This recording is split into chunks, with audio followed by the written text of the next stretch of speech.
Bonjour à tous, ravi de vous retrouver sur Public Sénat.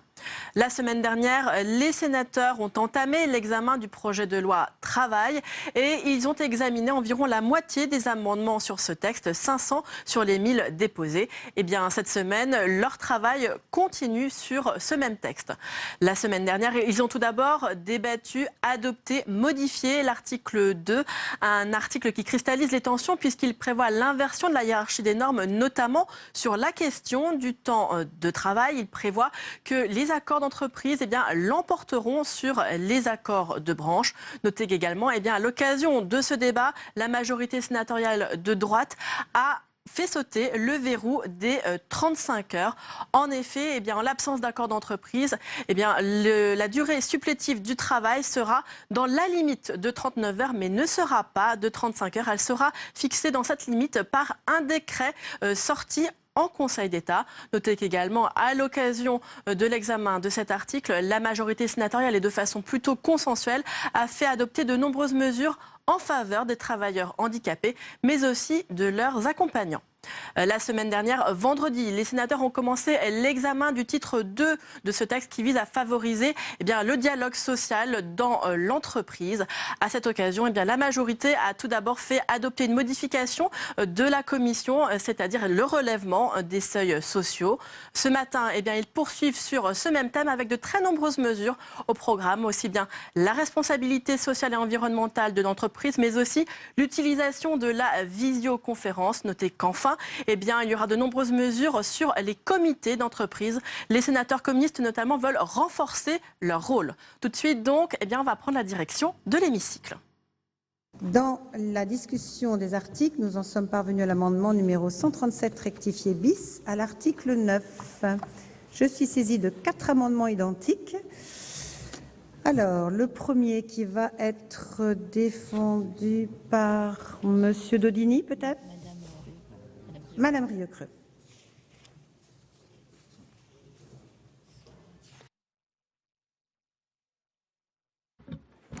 Madame la Présidente, Madame la Ministre, chers collègues, cet amendement à l'initiative de Madame Blondin et de nos collègues de la délégation aux droits des femmes vise à réintroduire dans le rapport de situation comparée instauré par la loi de mars 2001 dans la base de données économiques et sociales un nouvel indicateur de suivi de la part des femmes et des hommes dans les conseils d'administration des entreprises privées soumises à l'obligation de représentation équilibrée entre les sexes dans ces instances. Cet indicateur pourra être retenu dans l'accord ou le plan d'action unilatéral de l'employeur sur l'égalité professionnelle. Merci. Le 281 rectifié n'est pas soutenu. Le 429, Monsieur le Président de Cessart. Merci Madame la Présidente. Bonjour à tous. Bonjour Madame la Ministre. J'espère qu'il y aura moins de vote public que la semaine dernière. Mais bon, j'ai un peu crainte lorsque je regarde. Le scrutin public est de droit, Monsieur de Cessart. Comment, Madame? Le scrutin public est de droit, Monsieur de Cessart. De la façon dont nous l'organisons, il est contraire à la Constitution. Mais bon, c'est pas grave. La Constitution dit simplement un mandat pour un parlementaire. Et là, nous, on vote avec des blocs, tout ça. C'est une anomalie qui est historique au Sénat, mais qui n'est pas constitutionnelle. Je pourrais vous lire tout à l'heure l'article de la Constitution. La proportion de femmes au sein des conseils d'administration des entreprises du CAC 40 s'élevait à 34% en 2015. Si on assiste à une féminisation de ces instances, force est de constater que l'objectif de parité n'est pas encore atteint. La loi du 27 janvier 2011 relative à la représentation équilibrée des femmes et des hommes au sein des conseils d'administration et de surveillance fixe des objectifs clairs en la matière. Ainsi, en 2017, le taux de féminisation des instances dirigeantes devra atteindre au moins 40%. Dans les conseils d'administration comportant moins de 8 membres, il conviendra de réduire à 2 personnes maximum l'écart entre les deux sexes. Nous entendons assurer un meilleur suivi de cette exigence législative, mais aussi sociétale. Dans ce but, nous souhaitons intégrer dans la base de données économiques et sociales un indicateur de suivi de la part des femmes et des hommes dans les conseils des entreprises privées soumises à l'obligation de représentation équilibrée des sexes dans ces instances. Merci, Monsieur le Président de César. Le 624, Monsieur Vatrin, Oui. Madame Gauthier-Morin. Merci Madame la Présidente, Madame la Ministre, mes chers collègues. Eh bien, amendement identique à ceux de mes deux précédents collègues. Il paraît nécessaire que la partie de la base de données relative à l'égalité professionnelle entre les femmes et les hommes dans l'entreprise ne soit pas limitée aux emplois salariés au sein de la société, mais que l'ensemble des éléments ayant trait à cette dernière soient observés sous le prisme de l'égalité des sexes. Cela passe donc aussi par la transcription dans la base de la part que représentent les femmes et les hommes dans les conseils d'administration de l'entreprise.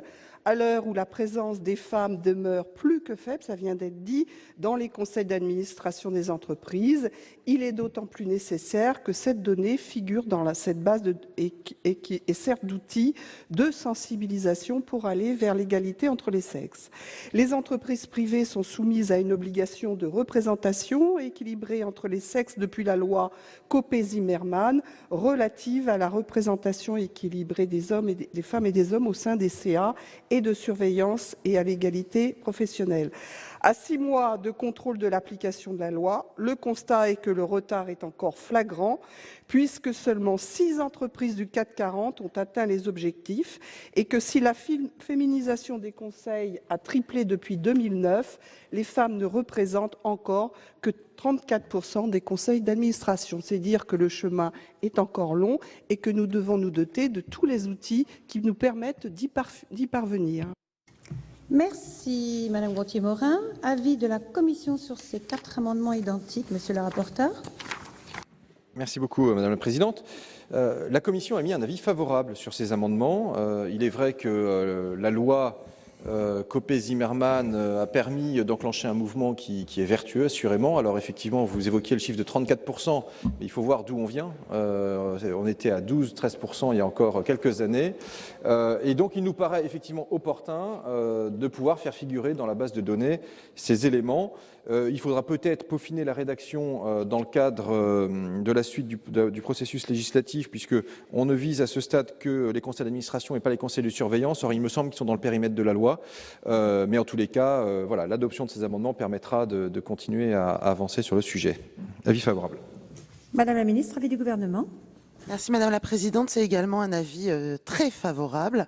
Vous le savez, depuis le début du quinquennat, nous essayons justement de laisser une place centrale à l'égalité professionnelle, à la fois donnant plus de place à ce thème dans la négociation, dans les consultations, en renforçant la parité également dans les instances représentatives du personnel.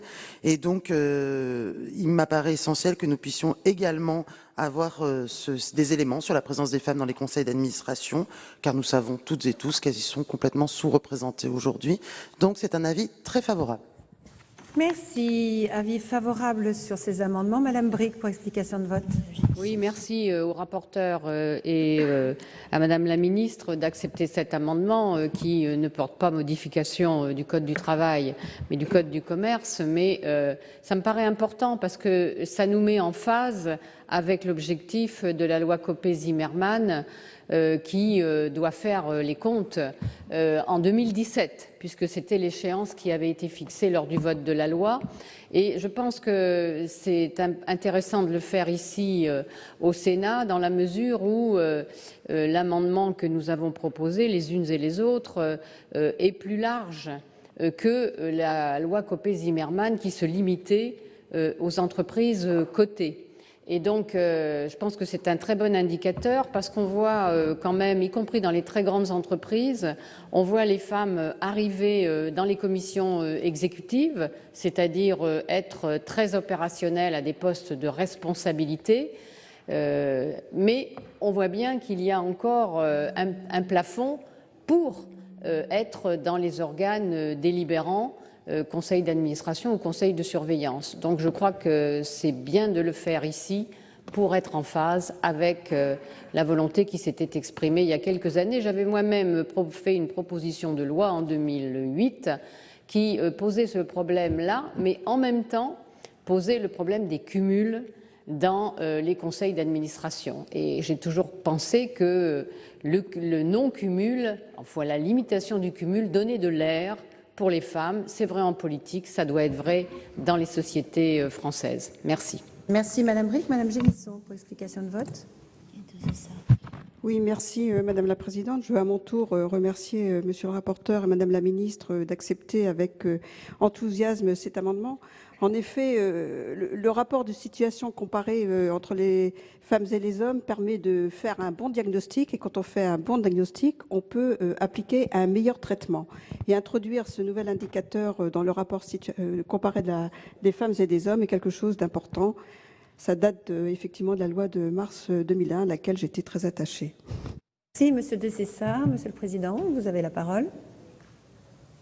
Merci Madame la Présidente. Donc le vote positif ou favorable du rapporteur et de Madame la Ministre nous permettra d'éviter le scrutin public et qui, je répète, n'est pas constitutionnel, puisque si je lis l'article 27 de la Constitution, article 27 de la Constitution, tout mandat impératif est nul, le droit de vote des membres du Parlement est personnel, la loi organique peut autoriser exceptionnellement la délégation de vote. Dans ce cas, nul ne peut recevoir délégation de plus d'un mandat.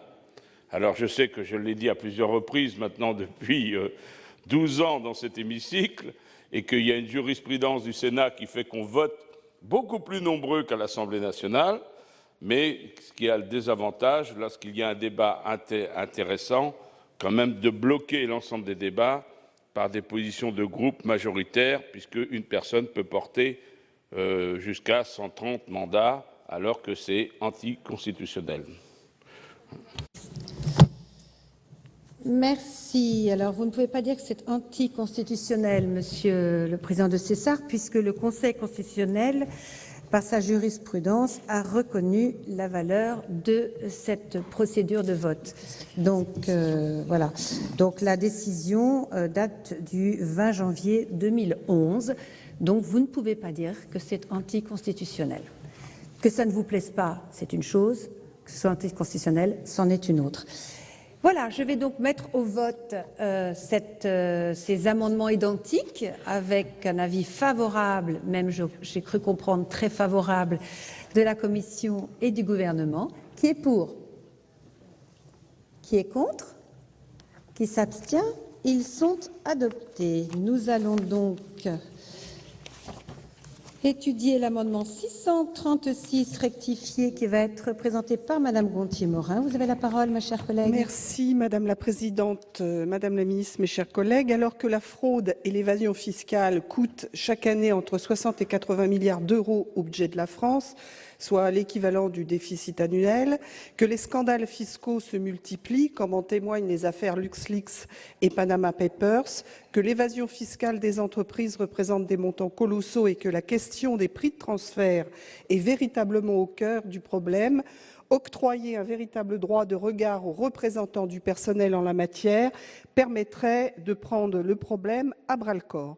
Dans la prolongation de nos propositions sur le reporting, il est ici proposé de permettre au CE d'être informé et consulté non seulement sur la situation économique et financière de l'entreprise, sur la politique de recherche et de développement technologique, sur l'utilisation du crédit impôt, mais pour les dépenses de recherche et sur l'utilisation du crédit d'impôt pour la compétitivité et l'emploi, mais aussi sur la politique de prix de transfert retenue par l'entreprise et quant aux cessions d'actifs réalisées au sein d'un même groupe. Les prix de transfert correspondent, je le rappelle, au prix auquel une entreprise transfère des biens corporels, des actifs incorporels ou rend des services à des entreprises associées situées dans différents pays. En bref, ce sont les prix des transactions entre sociétés d'un même groupe. Or, selon de nombreux rapports, en particulier celui de mon collègue Éric Bocquet sur l'évasion fiscale, certaines entreprises en profitent pour se surfacturer ou se sous-facturer entre filiales, ce qui permet de diminuer artificiellement les bénéfices d'une filiale pour éviter de payer des impôts dans le pays où elle réside. C'est un mécanisme redoutable d'évasion fiscale. Or, d'une part, l'optimisation crée des situations de concurrence déloyale entre petites et grandes entreprises et pèse donc sur l'emploi et in fine sur les conditions de travail. De plus, la Banque de France s'est penchée sur les conséquences de la manipulation des prix de transfert. Résultat, notre déficit commercial se retrouve gonflé artificiellement de 14%, soit environ 5 à 10 milliards d'euros. Enfin, en sous-estimant la valeur des biens produits en France, ces multinationales réduisent aussi artificiellement la productivité des travailleurs du pays et notre PIB. C'est pourquoi nous pensons qu'il faut accroître la transparence en la matière et c'est le sens de notre amendement.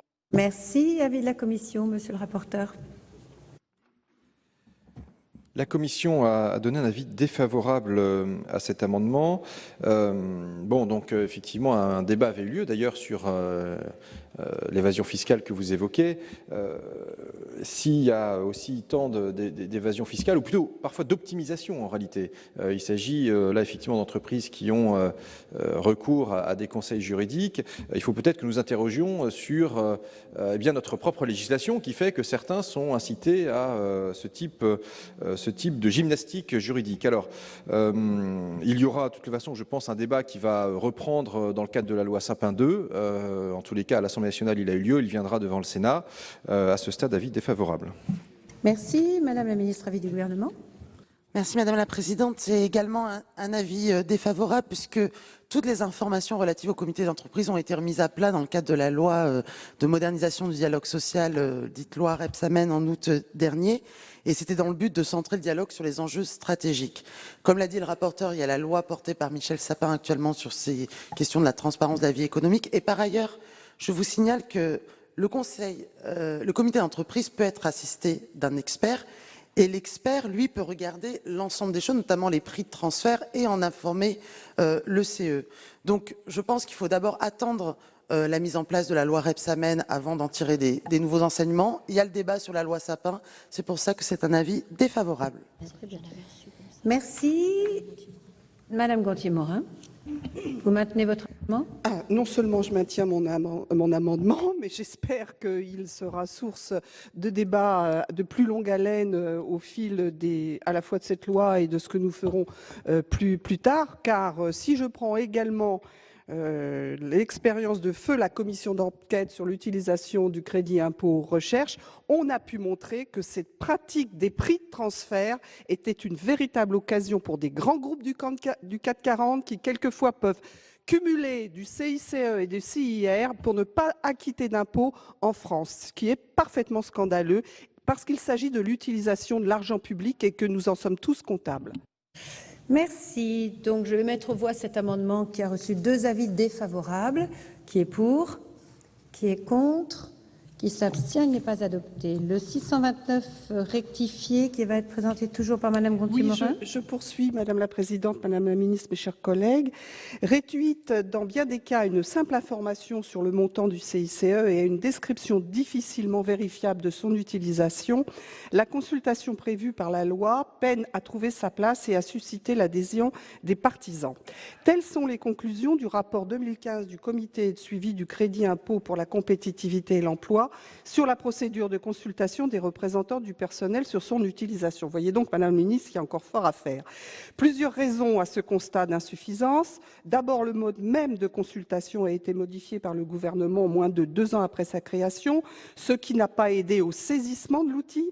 En 2015, la loi Rebsamen a supprimé la consultation spécifique du CE prévue avant chaque 1er juillet, instaurée par la loi du 14 juin 2013 pour la fondre dans une consultation annuelle bien plus vaste sur la stratégie économique et financière de l'entreprise. De plus, la base de données économiques et sociales qui doit contenir les sommes reçues par chaque entreprise au titre du CICE et leur utilisation peine à se mettre en place dans les entreprises. Or, c'est cette base qui est censée être le socle de cette information. Ce manque d'informations et de connaissances pour apprécier les usages du CICE figure donc parmi les raisons pointées par le rapport du comité de suivi pour expliquer la très faible mise en œuvre de cette consultation. L'autre difficulté relevée est celle du caractère ex post de la consultation, c'est-à-dire après affectation du CICE par la direction. Ce caractère a un double effet négatif. La capacité des CE à donner un avis sur l'utilisation étant limitée, cela ne les incite pas à débattre sur le lien entre CICE et stratégie de l'entreprise. Et deuxièmement, quand la discussion a lieu, nombre de CE ne rendent pas d'avis sur l'utilisation du CICE, tant le processus semble décrédibilisé. C'est donc pour résoudre ces difficultés que nous proposons cet amendement. Merci. Avis de la commission, monsieur le rapporteur. La commission, Madame la Présidente, a donné un avis défavorable à l'amendement. Vous pointez des lacunes liées aux informations sur l'utilisation du CICE. Les membres du CE peuvent, en l'état actuel du droit, naturellement demander un certain nombre d'informations. Alors, vous évoquez dans l'exposé des motifs le fait que souvent c'est une information comptable sans réelle discussion, mais les représentants sont aussi là pour demander et obtenir des éléments complémentaires. J'ajoute que le L23-23-13 du Code du travail, que vous modifiez d'ailleurs, prévoit déjà que l'employeur doit mettre à la disposition du CE, à partir de la base de données unique, des informations sur les sommes reçues par l'entreprise au titre du CICE. Voilà, donc c'est un avis défavorable. Madame la ministre, avis du gouvernement. Merci Madame la Présidente. C'est également un avis défavorable. Vous l'avez à juste titre indiqué. La loi Rebsamen a intégré la consultation sur le CICE dans la consultation annuelle sur la stratégie économique et financière de l'entreprise.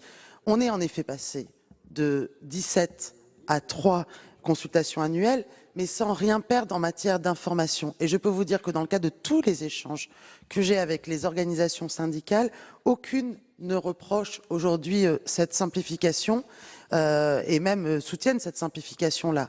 Donc les partenaires sociaux disposent donc aujourd'hui des instruments nécessaires au suivi de la bonne utilisation du CICE, puisque c'est intégré justement dans la partie flux financier à destination de l'entreprise dans le cadre de la base de données économiques et sociales. C'est donc un avis défavorable.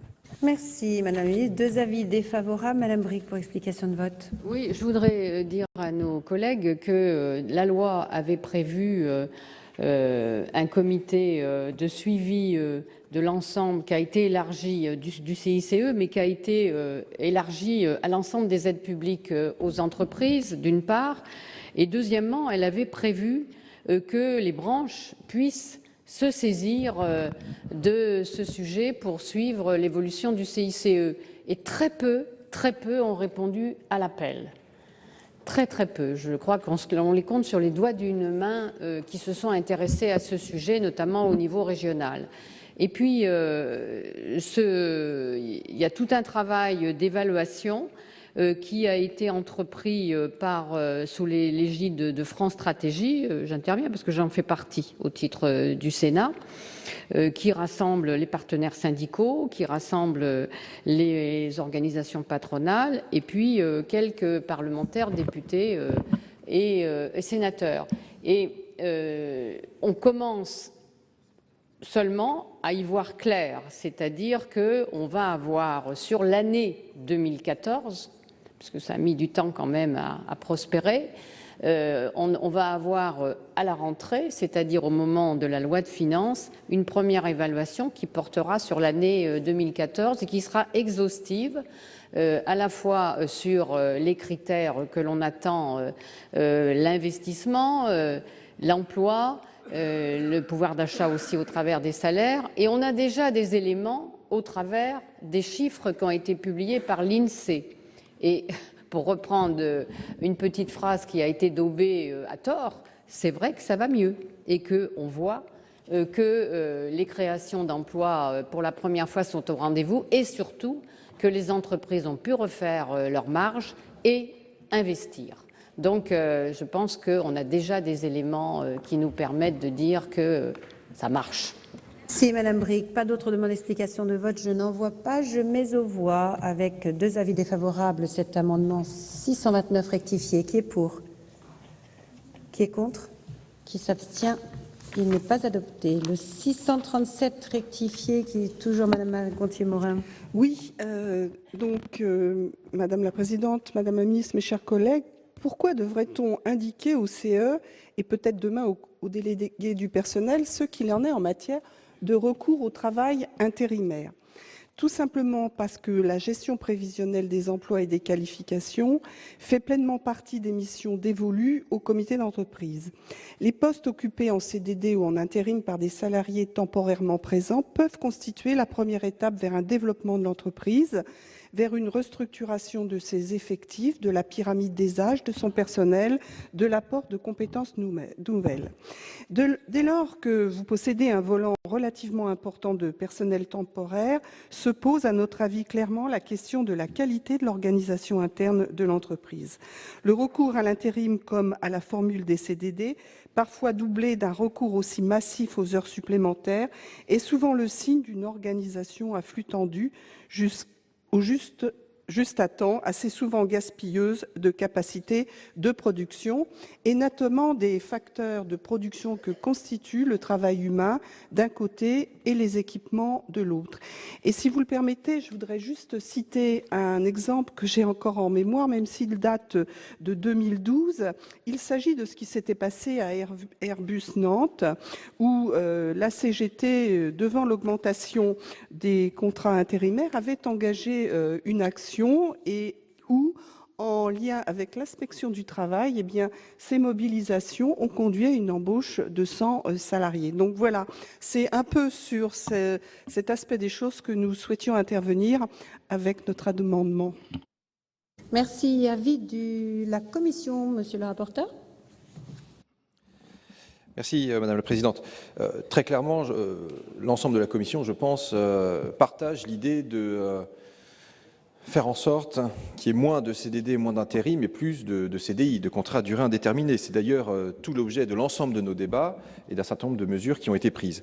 En l'occurrence, cet amendement remettrait en cause le pouvoir de direction de l'entrepreneur, enfin de l'employeur plutôt, avec ce droit de veto et cet avis conforme. Alors, aujourd'hui, il existe effectivement une information consultation et nous pensons qu'il faut s'en tenir là.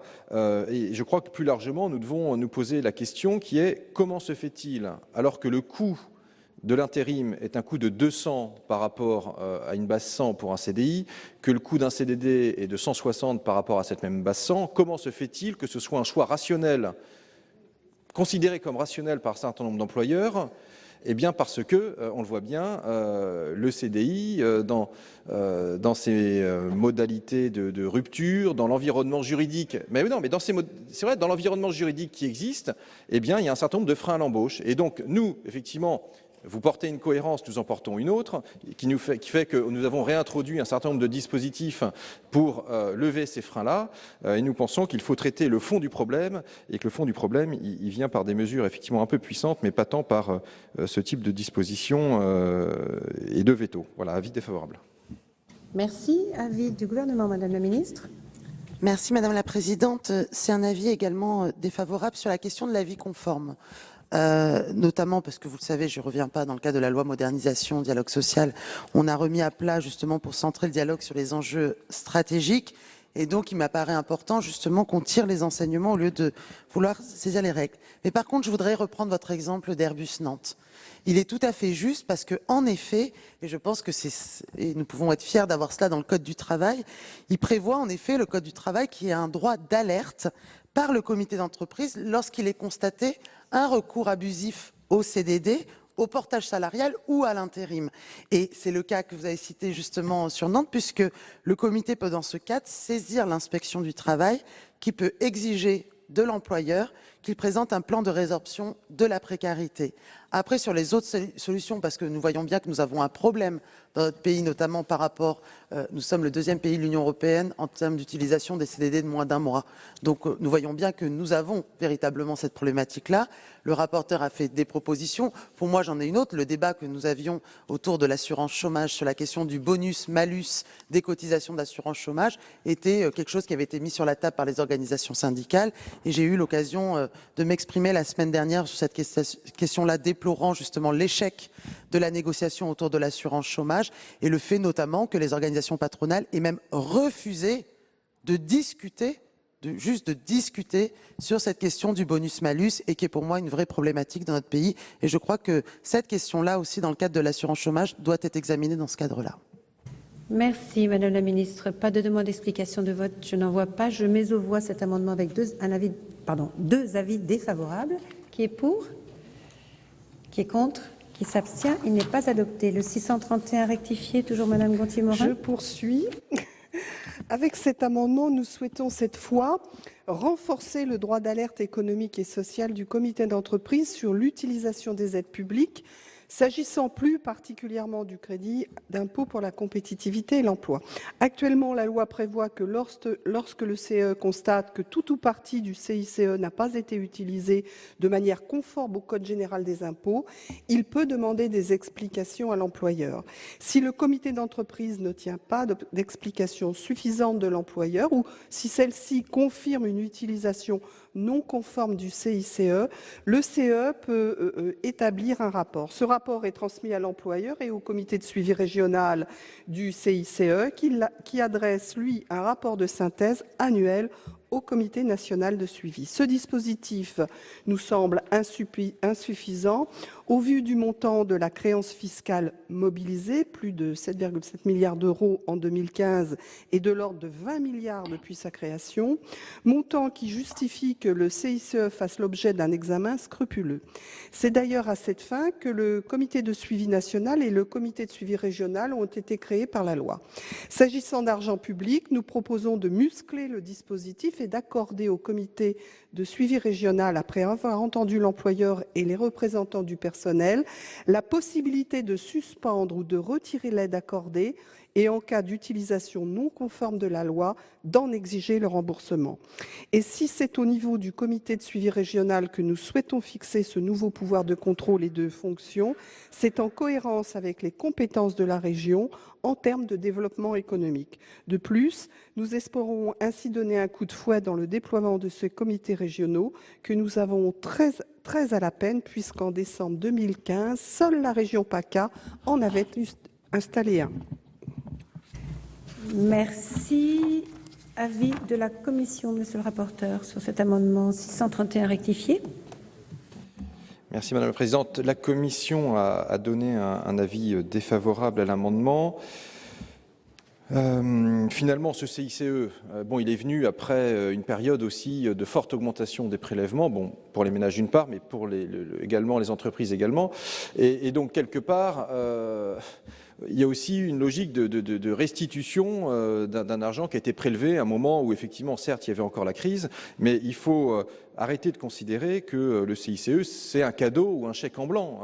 Et d'ores et déjà, les employeurs doivent donner un certain nombre d'informations lors des différentes consultations, dans les différents documents de l'entreprise sur l'emploi de ce CICE et mettre en place un dispositif tel que vous le proposez pourrait peut-être aussi nous conduire sur une voie qui n'est peut-être pas souhaitable. J'ai en tête, par exemple, des contentieux qui peuvent naître sur le CIR et qui parfois dissuadent certaines entreprises d'aller dans le CIR. Et donc, finalement, ce CICE, laissons-le vivre sa vie pour permettre effectivement aux entreprises de retrouver un peu d'oxygène pour soit embaucher, soit investir.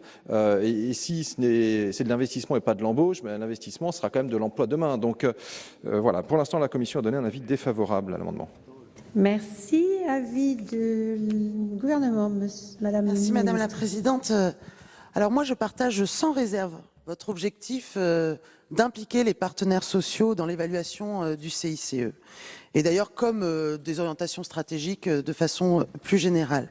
Comme je l'ai dit la semaine dernière au sénateur Vatrin, le décret sur les infoconsultes et qui permet justement d'avoir la consultation sur la stratégie de l'entreprise, il vient juste d'être publié et ça devrait justement donner tout son sens à cette consultation et encourager, je dis bien, les comités d'entreprise à rendre des avis sur l'utilisation du CICE dans l'entreprise, car en effet, Ils sont encore trop peu nombreux à le faire. Et c'est un préalable, en tout cas pour moi, indispensable à la saisine après des comités régionaux. Donc si des évolutions sont encore plus nécessaires, y compris au niveau des comités régionaux de suivi, que je ne mets pas de côté, mais à ce stade, c'est un avis défavorable parce que je trouve que c'est trop prématuré et nous devrions les examiner d'abord avec les partenaires sociaux. Vous le savez, il y a une des missions qui a été confiée par le Premier ministre à Jean Pisani-Ferry dans le cadre de l'évaluation du CICE et au sein duquel justement les partenaires sociaux sont représentés. Et donc moi j'attends plutôt les évaluations portées par France Stratégie pour le comité. Donc je ne crois pas qu'on puisse qu'un pouvoir de sanction donné aujourd'hui à un comité régional extérieur à l'entreprise soit la réponse la plus adéquate aujourd'hui. Donc c'est pour cela que je suis défavorable à cet amendement, même si je partage tout à fait votre avis de l'implication des partenaires sociaux dans le cadre de l'évaluation du CICE, comme de toutes les orientations stratégiques qui sont mises en œuvre au niveau de l'entreprise. Merci. 2 avis défavorables sur cet amendement. Monsieur de Cessard. Oui, pour dire que je voterai l'amendement présenté par nos collègues du CRC. Monsieur le rapporteur, vous oubliez un petit détail dans le fait de dire l'argent est nécessaire pour les entreprises et leur permet de mieux vivre, tout ça. Et même si ce n'est pas tout de suite que l'investissement paie, c'est plus tard.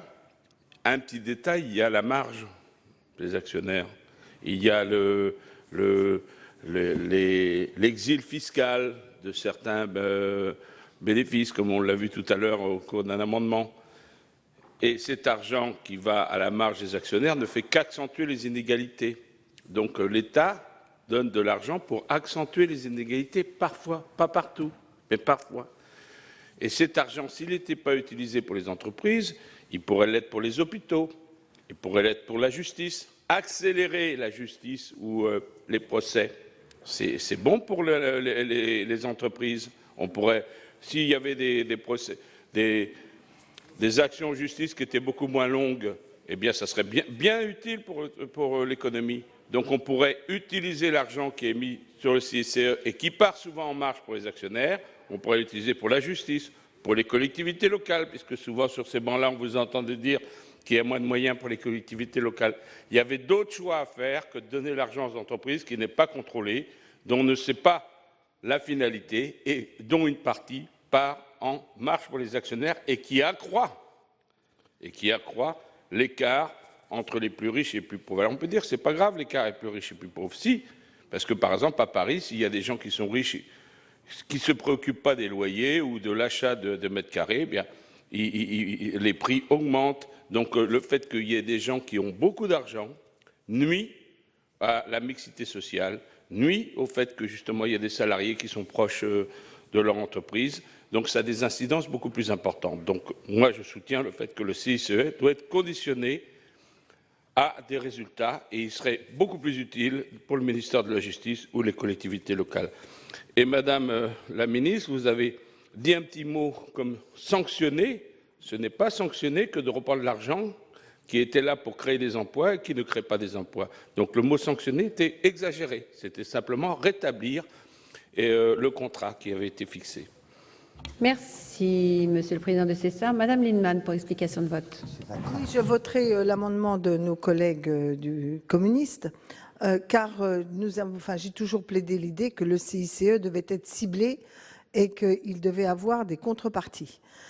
C'est sympa d'informer, de demander l'avis, de transmettre l'avis à une commission régionale qui elle-même va faire un rapport national et au bout du compte, on nous expliquera que de toute façon le CICE va se transformer en allègement durable de cotisations fondu avec le pacte de stabilité.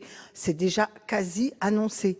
Et donc, qu'est-ce qu'on observe ? Hélas, ce qu'on pouvait prévoir, c'est-à-dire qu'à défaut d'avoir ciblé sur les secteurs qui étaient les plus exportateurs et qui étaient le plus en face à la mondialisation et à la concurrence internationale, on voit que notre balance commerciale reste déficitaire, que notre industrie continue à perdre des parts de marché et des emplois. Pour ça, des emplois, ça pourrait être de la modernisation, mais plus grave, des parts de marché. Et qu'effectivement, les secteurs qui n'avaient pas besoin, comme la grande distribution ou d'autres, ont effectivement des mannes financières. Alors on va nous dire oui, mais les salaires ont augmenté, sauf que c'est pas les bas salaires, que c'est souvent des primes. On n'a pas quand on regarde de près, c'est pas forcément les salariés les plus bas qui ont profité d'une éventuelle augmentation de la masse salariale.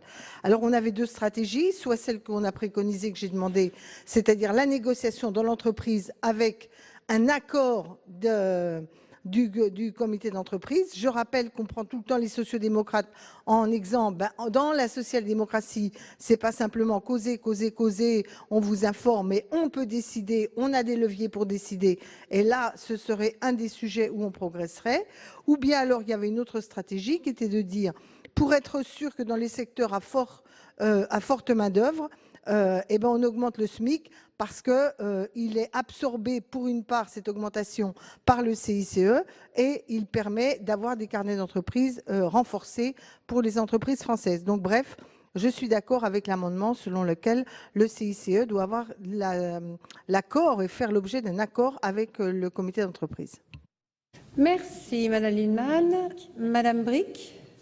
Oui, le groupe socialiste votera contre cet amendement. Je rappelle que après le choc fiscal qui a frappé deux fois, à la fois sous l'ancien président et aussi au début du quinquennat, qui a quand même amputé la possibilité de croissance, je crois, d'après les chiffres de l'INSEE, de 0,3 ou 0,4 points de PIB.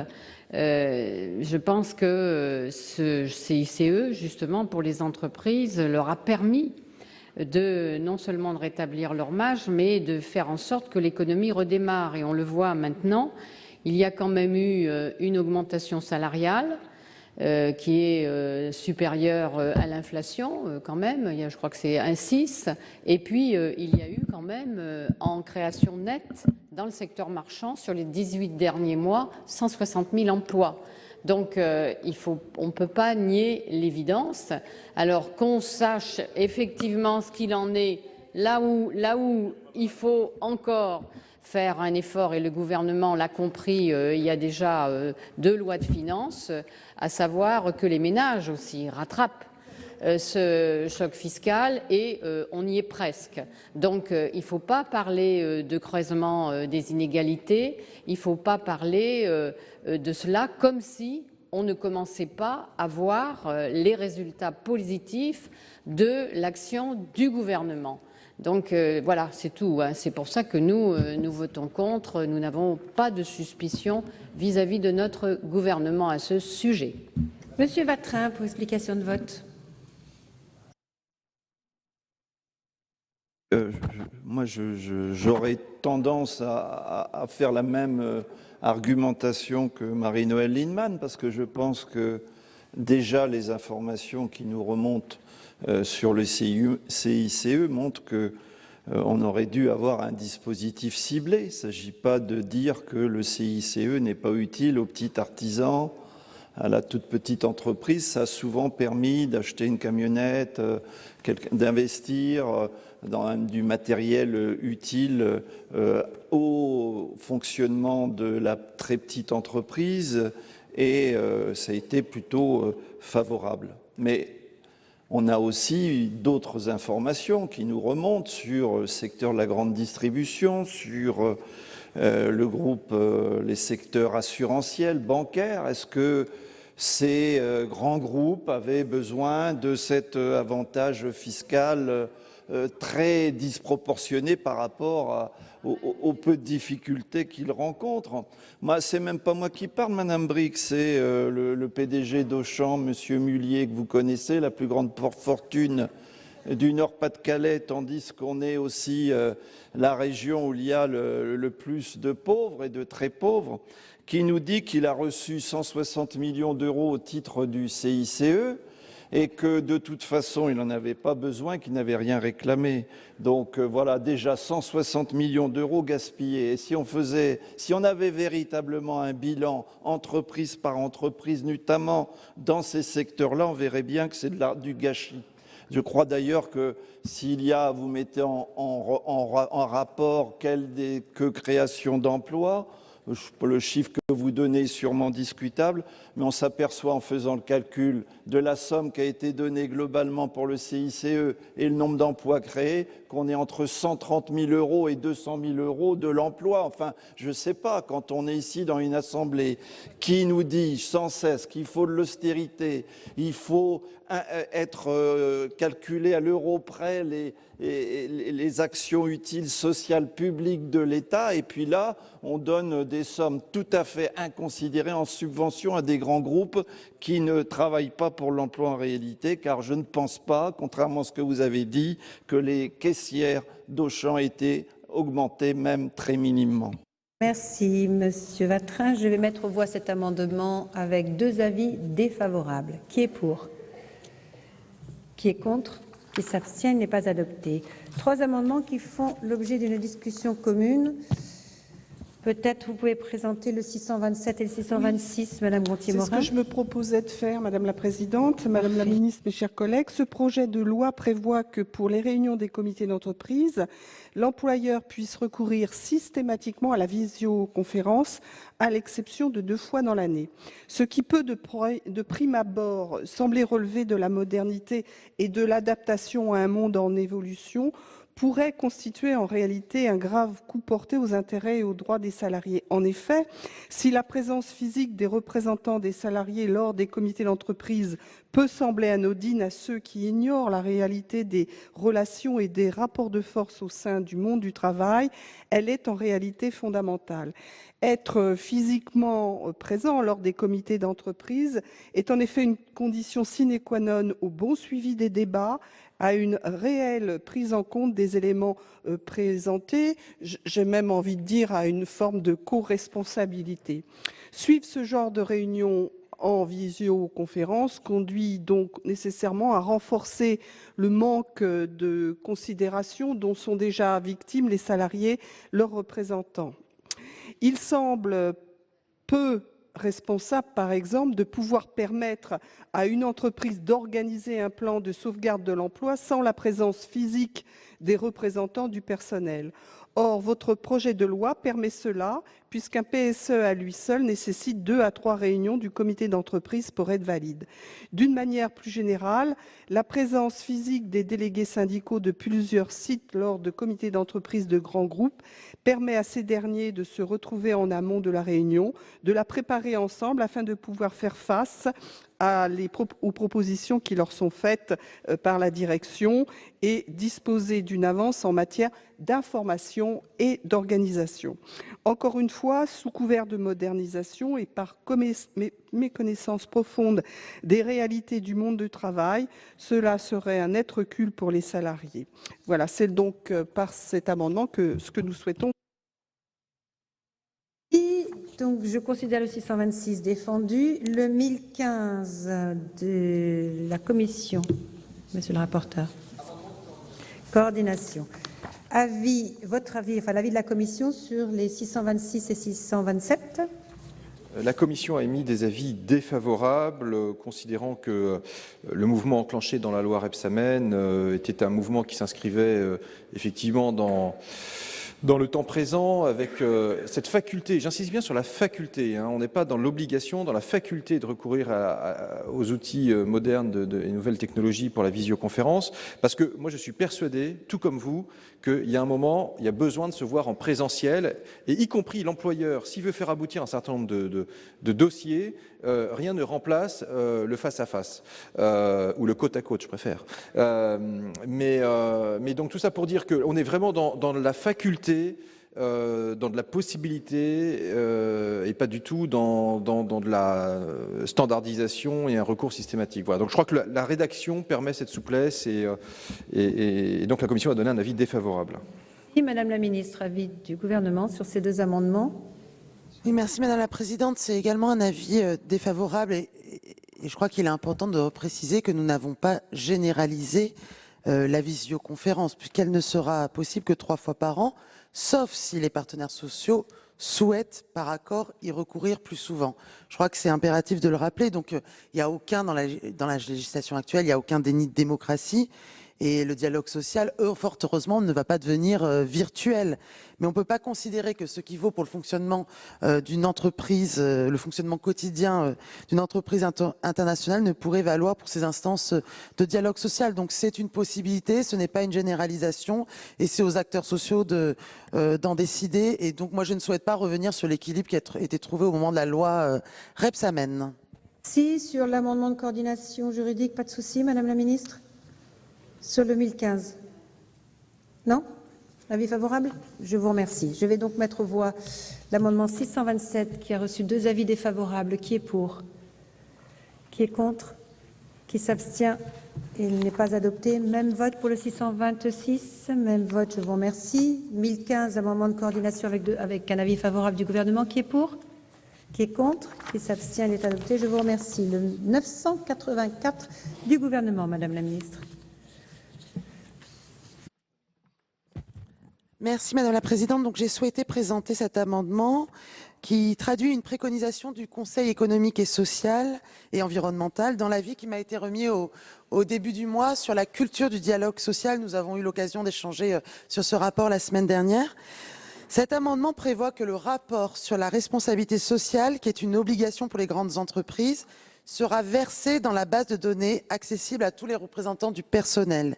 Et cette mesure, elle s'inscrit véritablement dans la continuité de toutes celles que nous avons prises depuis le début du quinquennat pour donner un rôle central au comité d'entreprise et pour renforcer aussi la capacité des représentants du personnel à s'approprier des informations stratégiques pour peser dans les décisions. Et donc, ce sera une avancée supplémentaire pour la démocratie dans l'entreprise. Et donc, je vous invite à voter favorablement cet amendement. Merci. Avis de la Commission, Monsieur le rapporteur. La Commission a donné un avis favorable à cet amendement de précision, parce qu'en réalité, c'est un notamment qui est inclus et que d'ores et déjà, les informations sur la RSE devraient être communiquées au CE, mais pas de problème pour l'écrire noir sur blanc. Avis favorable. Merci. Un avis favorable de la Commission. Pas de demande d'explication de vote. Je n'en vois pas. Je mets aux voix. Qui est... Ah, Monsieur Vatrin, pardon. Levez plus haut votre main. Vous avez raison, Madame la Présidente. Donc, ce serait une explication de vote et en même temps une proposition de sous-amendement. Je me permettrai dans un premier temps effectivement de proposer une rectification à cet amendement gouvernemental qui évoque le rapport de responsabilité sociale et environnementale. Et nous pensons au niveau du groupe communiste qu'il serait simplement utile d'ajouter le mot « et environnemental » dans la rédaction de cet amendement 984, après les mots « responsabilité sociale » rajouter « et environnementale ». Je ne pense pas que ça pose d'énormes problèmes. Il faut savoir déjà que cet amendement a une portée limitée, même s'il va dans le bon sens. Nous sommes plutôt favorables à son adoption, malgré ses limites. Je dis qu'il a des limites parce que seulement 1 salarié sur 3, selon nos estimations, pourrait bénéficier de cette information. Donc, sous réserve de l'adoption de notre sous-amendement, je ne crois pas que ça posera d'énormes problèmes. Nous serons prêts à adopter cet amendement. Alors, Madame la Ministre, vous êtes favorable? Avis de la Commission? Elle ne l'a pas examiné par définition, sagesse. Sagesse. Donc, l'amendement sera ainsi rédigé. Les informations relatives à la responsabilité sociale et environnementale des entreprises. Madame Bric? Non. Je vous vois lever la main, pas lever la main. J'avais levé la main pour une explication de vote, mais vous avez commencé le vote, donc je retire. Commencez. Ah bon? Non, non. Bon, oui, moi je pense que c'est un amendement extrêmement important parce qu'on voit bien que tout ce qui tourne autour de la responsabilité sociale et environnementale, donc en facteur, en appui à une croissance que l'on veut durable et inclusive, commence à bien diffuser dans les sociétés européennes et françaises particulièrement. Nous y sommes très attachés. Du reste, le gouvernement, dès 2013 ou 2012, avait mis en place une plateforme RSE à laquelle participaient les entrepreneurs et les organisations organisations syndicales, le milieu associatif, un représentant du Conseil économique, social et environnemental. Et je trouve que c'est très bien que Madame le ministre le fasse maintenant parce que on voit se développer dans tous les secteurs, que ce soit les secteurs industriels ou financiers, cette prise en compte. J'insiste sur le financier parce qu'il y a une bonne et une mauvaise finance. Et là, on voit se développer l'investissement responsable aussi, social, environnemental et responsable. Et je pense que c'est très bien de l'accompagner dans ce texte. Et c'est pour ça que vraiment, Madame la Ministre, vous avez bien fait de reprendre cette proposition du Conseil économique, social et environnemental qui prouve la pertinence de ces rapports. Et puis, pour nous, c'est très important de le faire dans toutes les entreprises. Et Monsieur le Président de la Commission. Oui, juste pour dire, Madame la Présidente, qu'au détour d'un amendement, mettre un sous-amendement qui n'a pas été vu par la Commission concernant le mot environnemental, qui a quand même des conséquences importantes pour les entreprises, est un petit peu gênant. Et je préférerais très honnêtement qu'on en reparle dans le cadre de la deuxième lecture, puisqu'il va y avoir, semble-t-il, une deuxième lecture, que de voter ça automatiquement. Sinon, ça voudrait dire qu'à chaque fois, il suffirait de présenter un sous-amendement qui soit voté par la séance et la Commission ne sert plus à grand-chose. D'accord. Donc, nous allons faire un sous-amendement qui sera 1041, avec donc responsabilité sociale et environnementale. On rajoute la environnementale. Et ensuite, s'il est adopté, il sera comme ça. S'il n'est pas adopté, ça restera la même chose. Donc, avec un avis défavorable de la Commission. Je suis bien d'accord. Donc, je vais d'abord faire voter l'amendement donc 1041. Le sous-amendement 1041 où il y aura inclus environnemental, qui est pour? 1, 2, 3, 4, 5, 6, 7, 8, 9, 10, 11, 12. Qui est contre?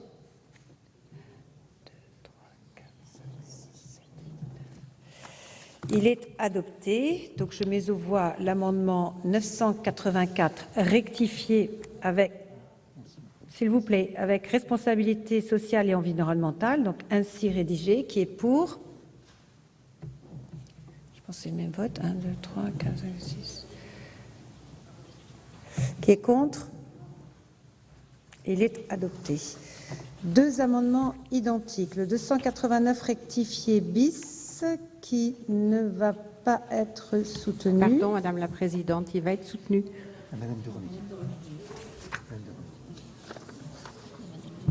Ah oui, pardon, Madame de Romilly, excusez-moi. Toutes mes excuses. Je vous ai la parole, ma chère collègue. Merci, Madame la Présidente.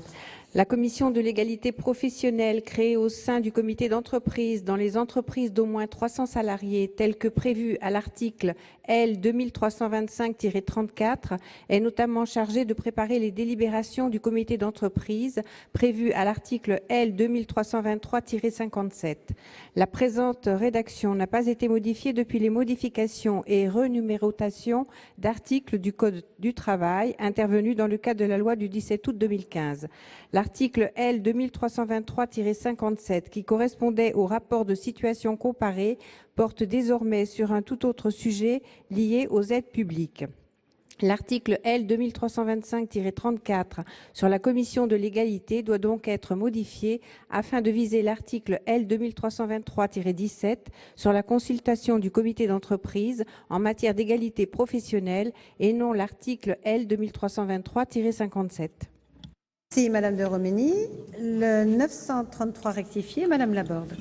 Merci Madame la Présidente. Donc cet amendement qui est identique corrige une erreur de référence, mais je crois que du coup on a réussi à en faire une nouvelle. Donc j'attends l'avis de la Commission et du gouvernement pour continuer. Je vous remercie. C'est Madame Laborde. Avis de la Commission, Monsieur le rapporteur. Pour la Commission, c'est un avis favorable. Et même avis pour le gouvernement? Alors, c'est un avis favorable, donc je suis tout à fait d'accord avec la nécessité de rectifier cette référence qui n'a pas été actualisée suite à la loi relative au dialogue social.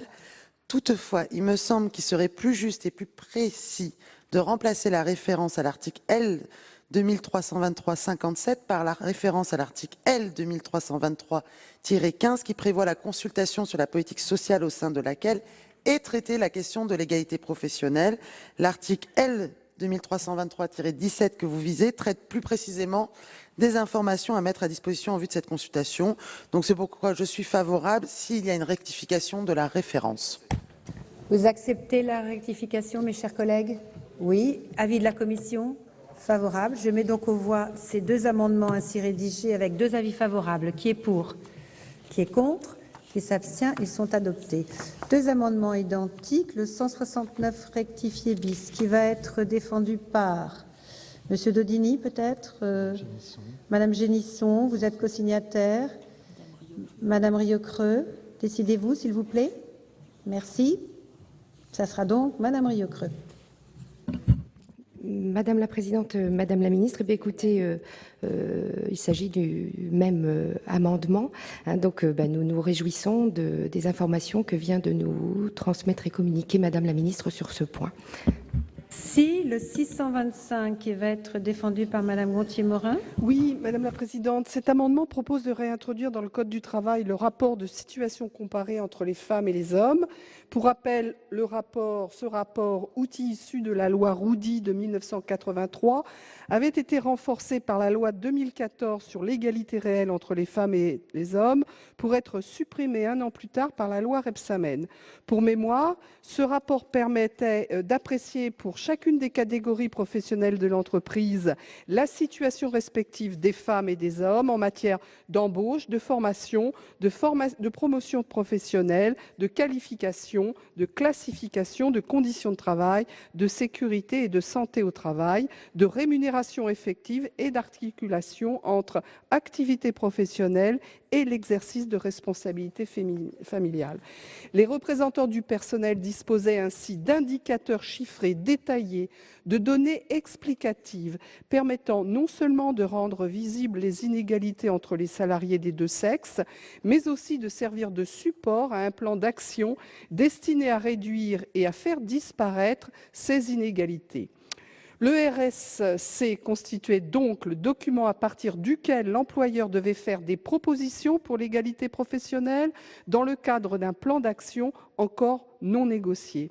En supprimant le RSC, la loi Rebsamen a d'une part dilué le thème de l'égalité professionnelle dans la qualité de vie au travail, rendant plus difficile l'accès aux informations, ce qui a des conséquences sur la qualité de la négociation. D'autre part, cette loi a inversé l'ordre des discussions et des négociations. Ainsi, s'il est toujours obligatoire de consulter le CE sur les informations et indicateurs chiffrés contenus dans la base de données économiques et sociales, la consultation porte désormais sur l'accord ou, à défaut, le plan d'action. Or, le maintien de ce lien entre le diagnostic sur la situation comparée des femmes et des hommes et la négociation est essentiel pour tendre vers une égalité professionnelle réelle. Comme en 2015, nous proposons donc de réintroduire le rapport de situation comparée et de revenir sur cette inversion préjudiciable à la qualité de la négociation en matière d'égalité professionnelle, au sujet duquel, nous le savons, de nombreux efforts restent à faire. Merci, ma chère collègue. Avis de la commission sur ces deux amendements identiques, monsieur le rapporteur. Merci Madame la Présidente. Alors la Commission en fait a émis un avis de demande de retrait aux deux amendements.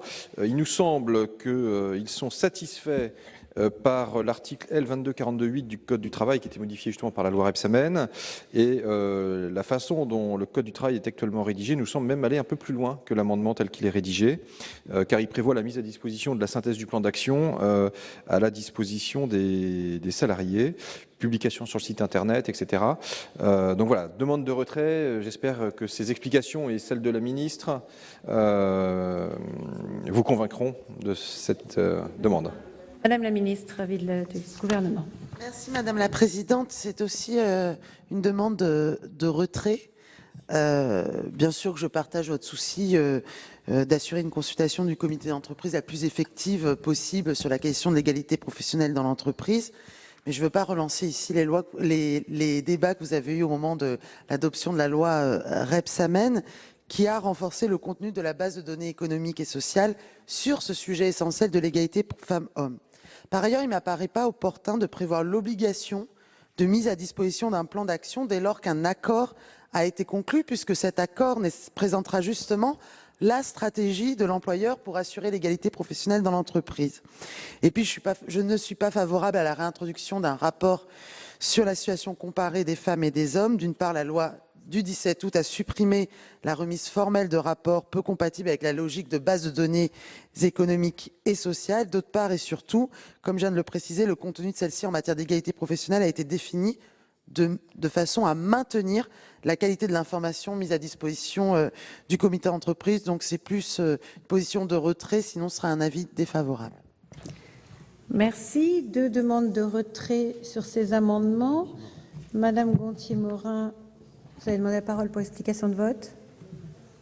Monsieur le rapporteur, je ne vais pas retirer cet amendement parce qu'il y a une modification qui, pour moi, est substantielle, puisque le rapport de situation comparé, s'il est toujours obligatoire de consulter le comité d'entreprise sur les informations, sur les indicateurs chiffrés contenus dans la base de données unique, désormais, c'est ça la différence. La consultation, elle porte sur l'accord ou à défaut sur le plan d'action.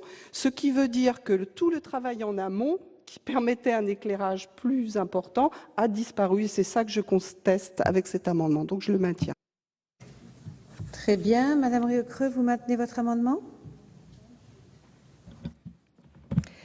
Je voulais revenir sur mon intervention de tout à l'heure. Donc, il est vrai que dans le projet de la loi Rebsamen, ce point avait suscité une vive émotion et une grande mobilisation de nos collègues parlementaires et associations féministes. Le ministre, à l'époque, effectivement, avait apporté des modifications sur ce point de ce rapport de situation comparée qui ne prenait pas en compte suffisamment d'éléments. Le groupe socialiste auquel j'appartiens, bien entendu, l'avait voté, mais il nous semblait et il nous semble encore effectivement que cela n'était pas encore tout à fait suffisant. C'était l'objet de l'amendement que nous avions présenté. Mais bon, au vu des éléments que vous nous avez apportés, Madame la Ministre, je retirerai cet amendement. Il est retiré. Je mets donc aux voix l'amendement 625 avec 2 demandes de retrait. Qui est pour ? Qui est contre ? Qui s'abstient, n'est pas adopté. L'amendement 628. C'est toujours vous, Madame Gontier-Morin ? Oui, sur le 628, excusez-moi, oui. j'ai eu une petite absence. Cet amendement vise à élargir la période de référence pour le calcul des effectifs des entreprises. Alors que le droit actuel n'établit qu'indirectement la période de référence dans le Code du travail à l'article L2325-14-1, la rédaction actuelle généralise le principe d'un calcul des effectifs basé sur les 12 derniers mois.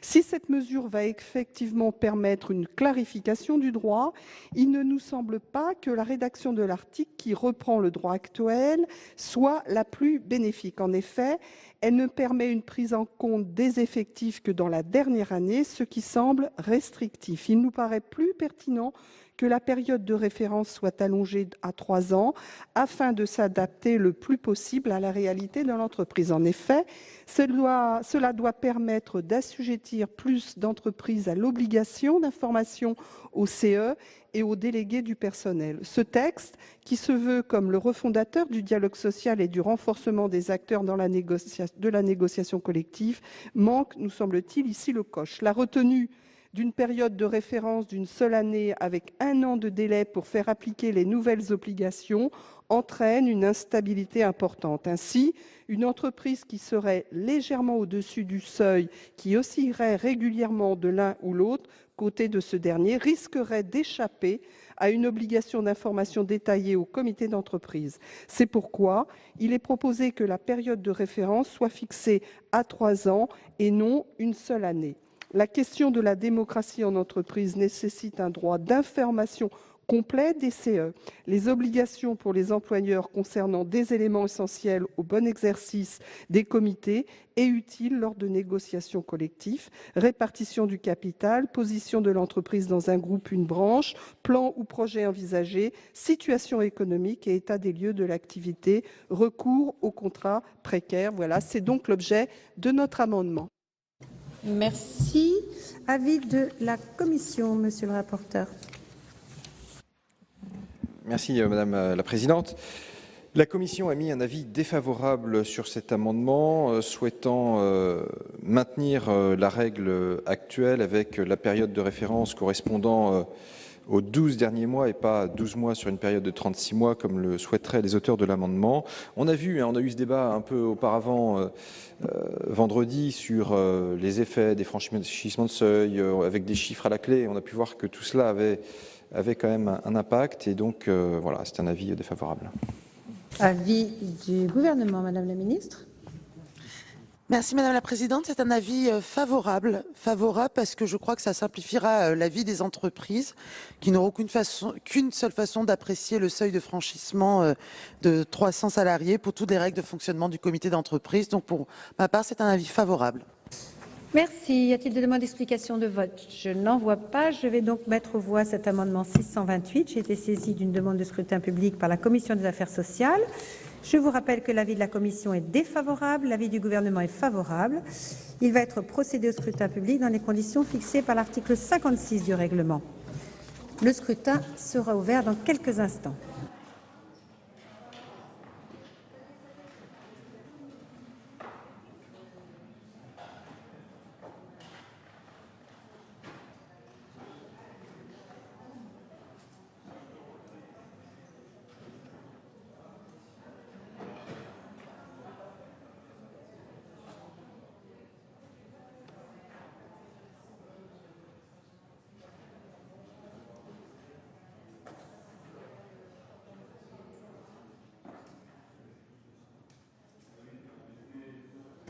Le scrutin est ouvert.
À voter, le scrutin est clos. J'invite les secrétaires à procéder au dépouillement du scrutin.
Voici le résultat du scrutin numéro 327 sur l'amendement numéro 628, compte tenu de l'ensemble des délégations de vote accordées par les sénateurs aux groupes politiques et notifiées à la présidence. Nombre de votants 343, nombre de suffrages exprimés 343, pour l'adoption 154, contre 189. Le Sénat n'a pas adopté. Je vais donc maintenant mettre aux voix l'article 9 et j'ai été saisie d'une demande de scrutin public par le groupe CRC sur l'article 9. Il va être procédé au scrutin public dans les conditions fixées par l'article 56 du règlement. Le scrutin sera ouvert dans quelques instants.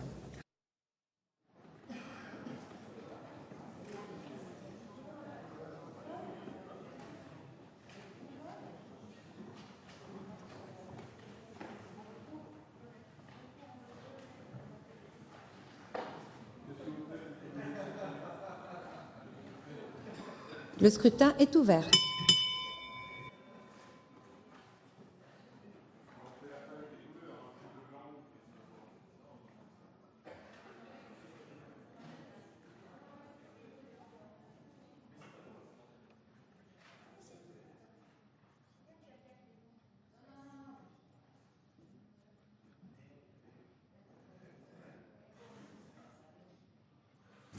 Madame Brix, c'est une demande du groupe CRC, je l'ai dit.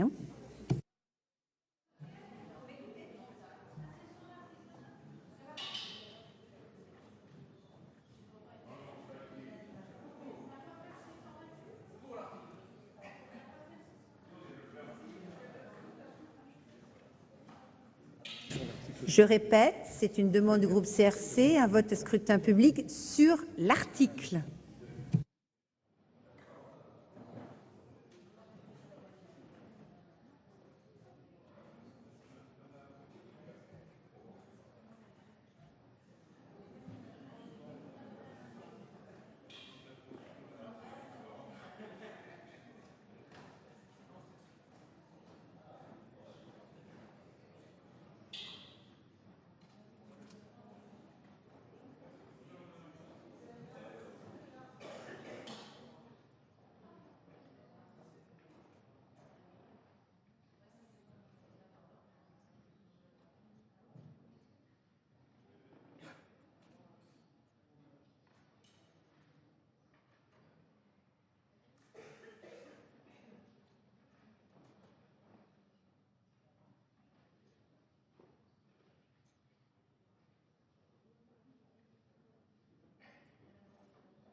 Plus personne ne demande à voter. Le scrutin est clos. J'invite les secrétaires à procéder au dépouillement du scrutin.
Voici les résultats du scrutin numéro 328 sur l'article 9. Compte tenu de l'ensemble des délégations de vote accordées par les sénateurs groupes politiques et notifiées à la présidence. Nombre de votants 342, nombre de suffrages exprimés 332, pour l'adoption 312, contre 20. Le Sénat a adopté. Nous passons à l'article additionnel après l'article 9, un amendement 621 qui va être défendu par Monsieur Vatrin. Attendez, c'est bien celui-là. Oui. Excusez-moi, Madame la Présidente. Cet amendement propose de modifier l'article L. 1111-3 du Code du travail pour intégrer les apprentis, les contrats de professionnalisation et les contrats aidés dans l'effectif des entreprises. pour déterminer le seuil de mise en place des IRP. Je dois dire que si cet amendement était adopté, il mettrait la France en conformité avec une décision de la Cour de justice de l'Union européenne rendue le 15 janvier 2014. Cette décision affirme justement que les dispositions de cet article violent le droit de l'Union car non conformes à une directive du 11 mars 2002 établissant un cadre général relatif à l'information et à la consultation des travailleurs dans la communauté européenne. Certes, vous me direz que faute de pouvoir être écarté par la directive et par la Charte des droits fondamentaux de l'Union européenne, cet article L111.3 reste aujourd'hui applicable en droit français. Cependant, devant l'inaction des gouvernements successifs, la Commission européenne pourrait s'emparer du problème, saisir la Cour de justice de l'Union européenne d'un recours en manquement aux fins de condamner l'État français pour non-respect du droit de l'Union. Notre amendement vise donc à calculer le seuil de mise en place des IRP en lien avec la réalité de l'effectif de l'entreprise et à mettre en conformité notre pays avec les règles européennes. Merci. Avis de la Commission, monsieur le rapporteur. Merci Madame la Présidente. Alors la Commission a émis un avis défavorable à cet amendement. Monsieur Vatrin, nous vous avons entendu. Nous considérons que ce n'est pas sous des injonctions de l'Union européenne qu'on doit réformer.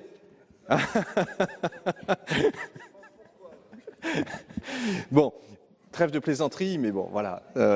Tout simplement, l'avis a été défavorable. Nous craignons que l'adoption de cet amendement et la modification des règles qui existent, justement, soit susceptible de pénaliser les publics concernés, parce qu'un certain nombre, effectivement, d'employeurs pourraient, du coup, faire attention, on en revient à ces histoires de franchissement de seuil, et donc l'avis est défavorable, mais je sais que nous avons une ministre qui, je crois, est très mobilisée sur le sujet, est en négociation et nous dira peut-être, nous en dira un petit peu plus sur ce sujet-là. Merci. Madame la ministre, avis du gouvernement. Merci Madame la Présidente. En effet, le sujet que vous avez évoqué, Monsieur le Sénateur Vatrin, est bien sûr important. Moi, j'ai le même souci que vous, qui est de garantir bien sûr le respect des droits des salariés et d'assurer la conformité de notre droit à la législation européenne. C'est vrai que notre objectif est aussi de favoriser l'emploi, et notamment celui des jeunes et des moins qualifiés. Et donc, la prise en compte dans le calcul des effectifs des contrats aidés ne doit pas, bien sûr, freiner l'embauche ni le maintien dans l'emploi. Je dois des réponses à la commissaire européenne, notamment à Marianne Thyssen. Nous avons eu l'occasion, l'une et l'autre, d'échanger sur cette question encore récemment. Et donc, j'ai engagé des travaux, notamment à travers l'IGAS, qui devrait me remettre un rapport dans les prochains mois, pour me trouver une solution appropriée à la fois sur toutes les questions que vous évoquez. Donc c'est pour ça qu'à ce stade, c'est un avis défavorable, et si vous êtes, je m'engage aussi devant vous à vous transmettre le rapport de l'IGAS quand il me sera remis, parce que je crois que la question que vous soulevez, elle est importante. Merci Madame la ministre. Deux avis défavorables, il est maintenu. Monsieur Vatrin. Oui, bon, on a bien entendu ce que vient de dire Madame la ministre, et on en prend acte, et on attend bien évidemment, on vous remercie de nous communiquer ce rapport de l'IGAS. Bon, on va quand même maintenir cet amendement, parce que je crois que je rajouterai un argument, c'est pour répondre aussi au rapporteur, mais c'était sous forme d'une boutade. L'objectif principal n'est pas de nous soumettre à une décision de justice européenne. Ce qui nous concerne ici précisément, c'est pour nous d'être à la hauteur des exigences de justice qui sont posées par la rédaction actuelle de cet article.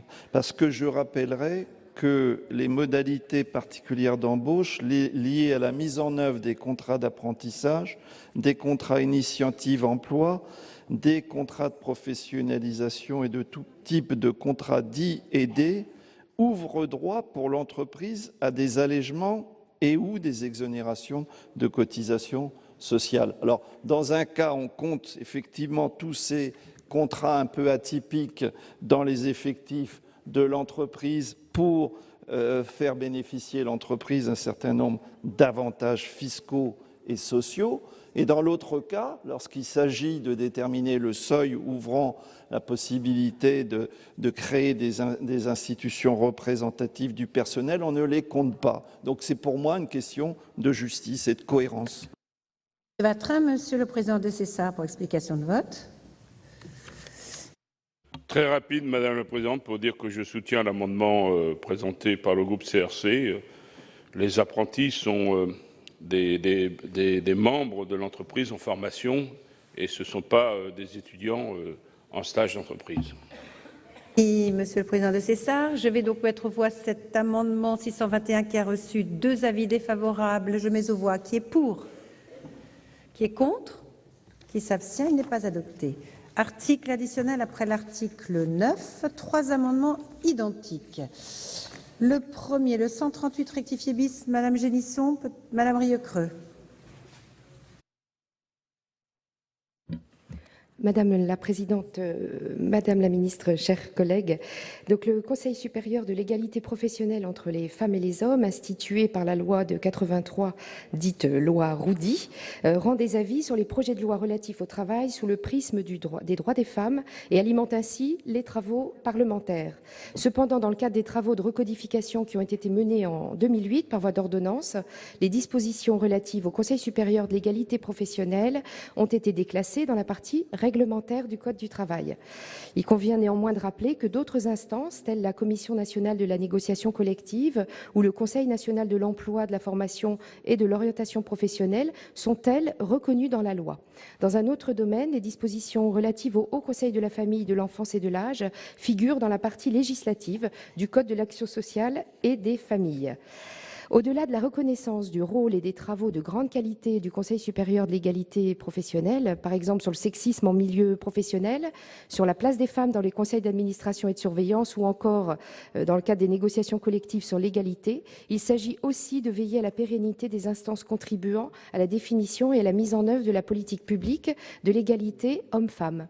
Et cela vaut naturellement aussi pour le Haut Conseil à l'égalité entre les femmes et les hommes, dont l'existence doit se voir reconnue dans la loi. Afin de continuer à faire progresser l'égalité réelle dans le monde du travail, le présent amendement propose ainsi d'introduire un nouvel article relatif au Conseil supérieur de l'égalité professionnelle dans le chapitre 5 du titre 4 du livre 1er de la première partie du Code du travail. Je vous remercie. Merci. Amendement identique 282 rectifié. Alors, il faut tirer au sort. Là, vous êtes debout tous les deux. Monsieur Roche. Oh non, ça n'a pas d'importance. De toute façon, c'est exactement le même. Nous demandons que ce qui a été déclassé dans la partie réglementaire revienne dans le texte de la loi au niveau du CSEP. Très bien, merci Monsieur Roche. Le 422, identique toujours, Monsieur le Président de César. Le Conseil supérieur de l'égalité professionnelle entre les femmes et les hommes, le PSEP, a été créé par la loi du 13 juillet 83, dite loi Roudy, portant modification du Code du travail et du Code pénal en ce qui concerne l'égalité professionnelle entre les hommes et les femmes. Il rend des avis sur les projets relatifs au droit du travail sous le prisme du droit des femmes et contribue ainsi à l'information des parlementaires.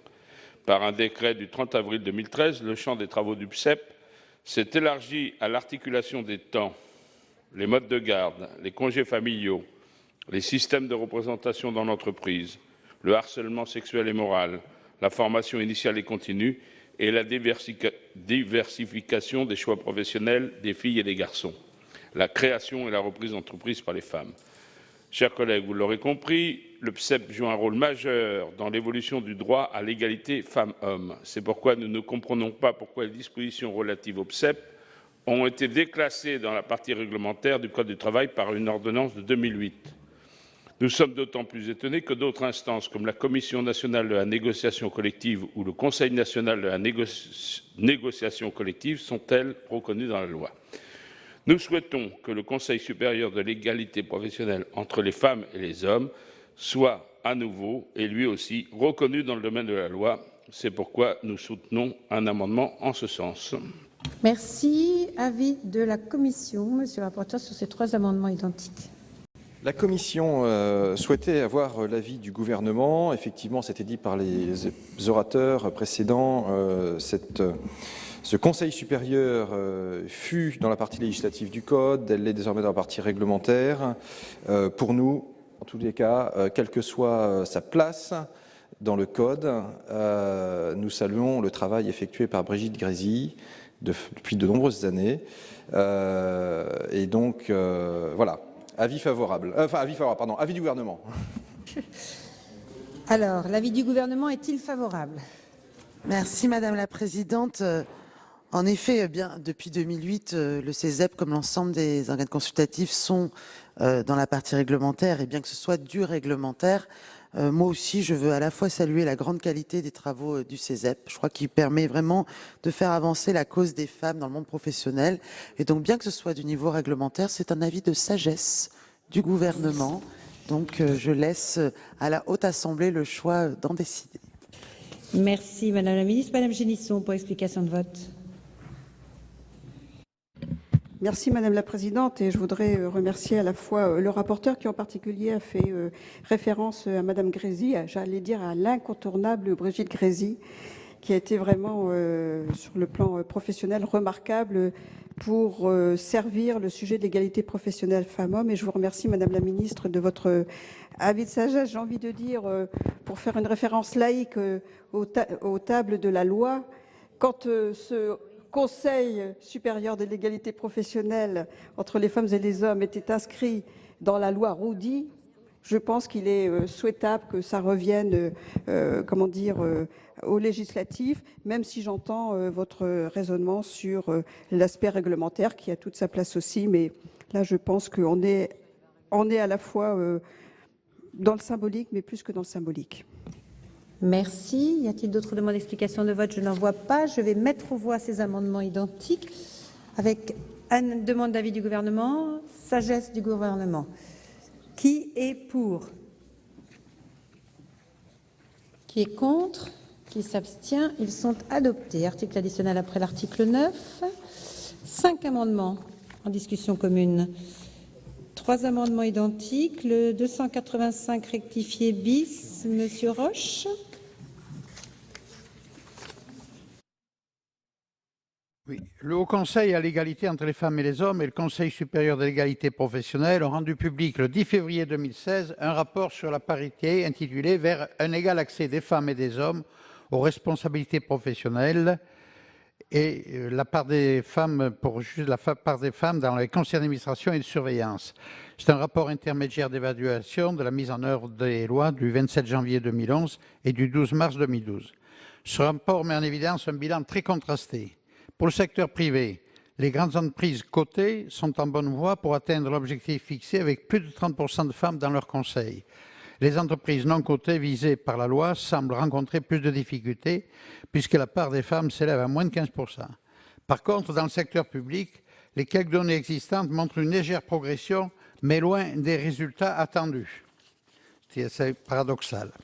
Il ressort de cette évaluation que ces lois sont très mal connues, y compris des entreprises visées elles-mêmes, mais aussi mal outillées, puisque leur suivi et leur contrôle n'ont pas été pensés. Ces conclusions ont conduit les membres de ces deux conseils à formuler plusieurs recommandations. Dans le prolongement de ces travaux, le présent amendement propose de modifier l'article L225-94-1 du Code du commerce afin, d'une part, de préciser au premier alinéa qu'une personne physique ne peut exercer simultanément plus de 3 et non plus 5 mandats de directeur général, de membre du directoire, de directeur général unique, d'administrateur ou de membre de conseil de surveillance de sociétés anonymes ayant leur siège sur le territoire français. De ce fait, il convient de supprimer par coordination les dispositions prévues par la dernière phrase de cet alinéa devenu sans objet.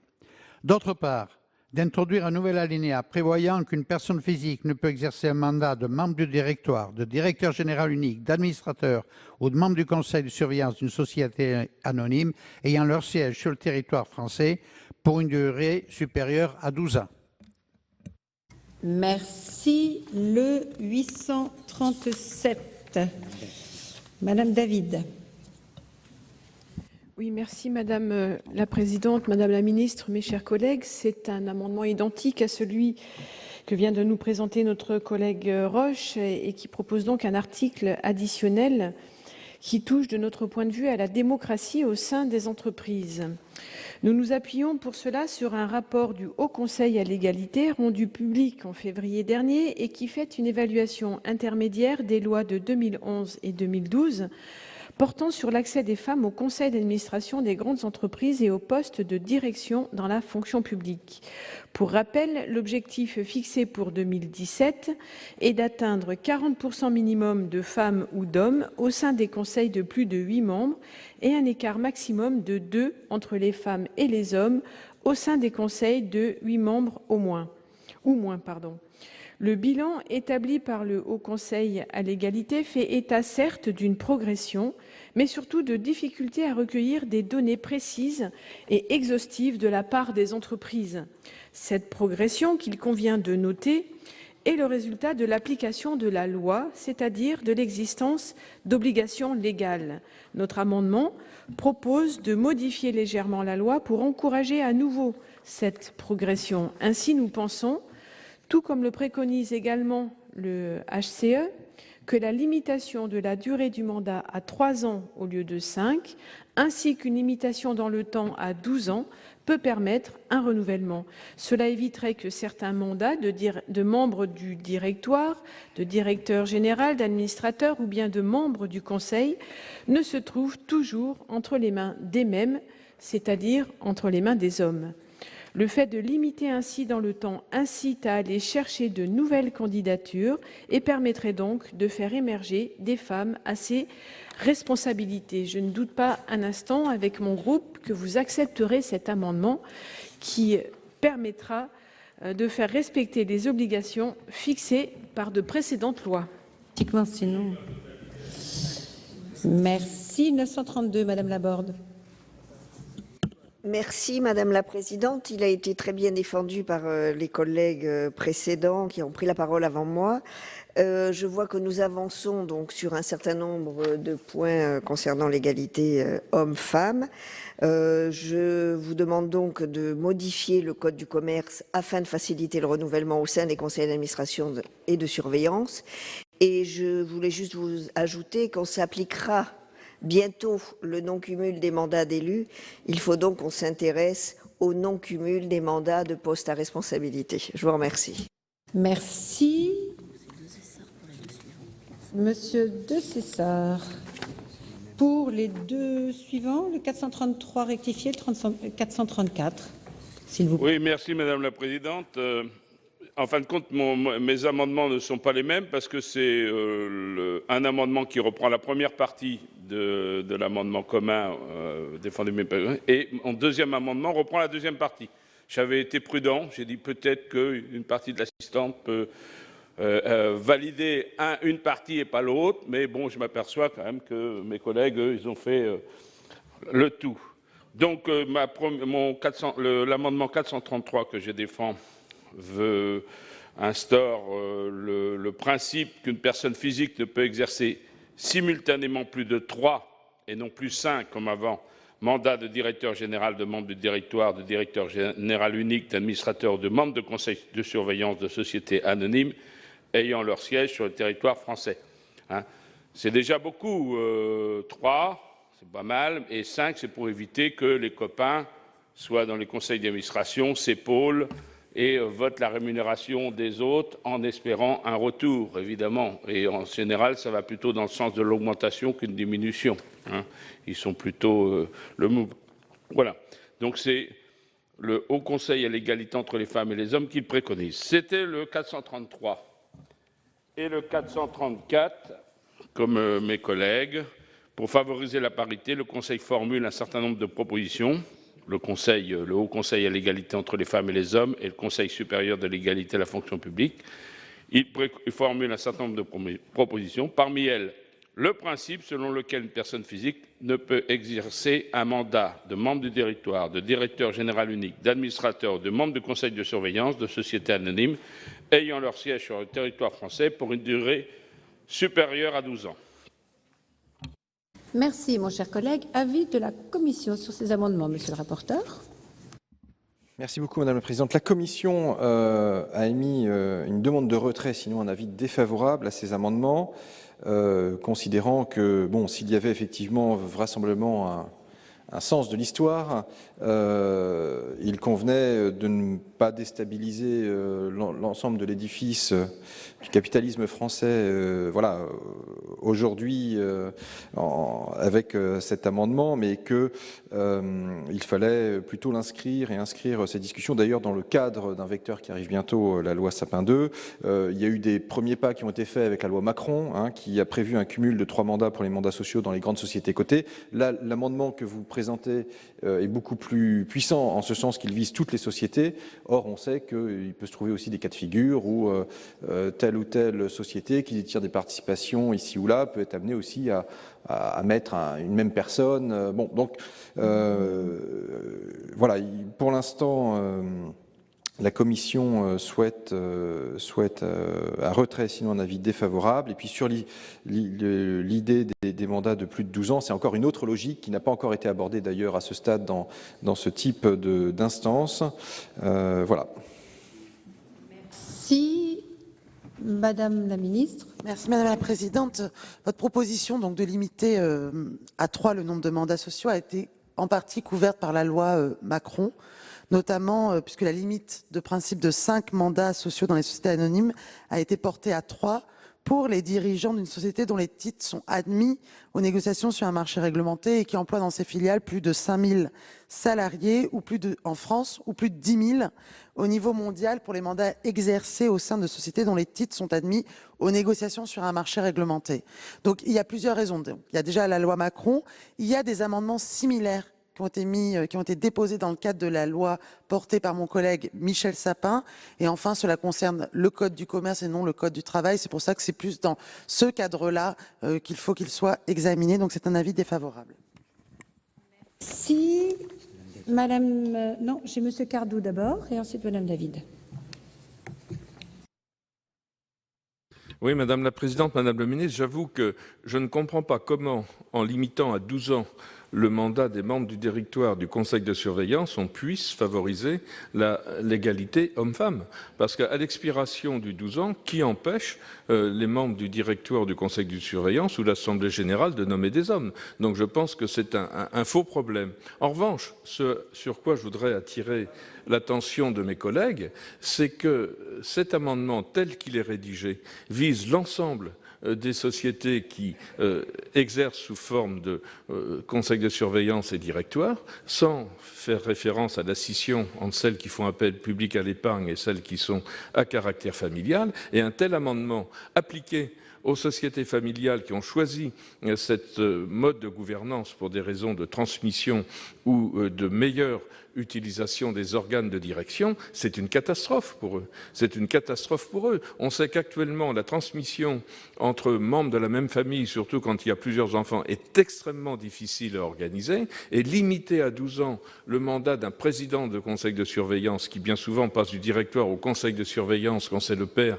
et distribue des responsabilités au sein du directoire à ses enfants, ça les freinerait considérablement dans la gouvernance de la société et ce serait une fois de plus, un mauvais signal donné aux TPE en France, qui ont déjà bien du mal à survivre dans le contexte actuel. Ce n'est pas la peine d'en rajouter avec un tel amendement. Alors, on peut réfléchir dans le futur à une rotation plus facile, plus élevée dans les sociétés qui font appel public à l'épargne, mais de grâce, une fois de plus, épargner les TPE.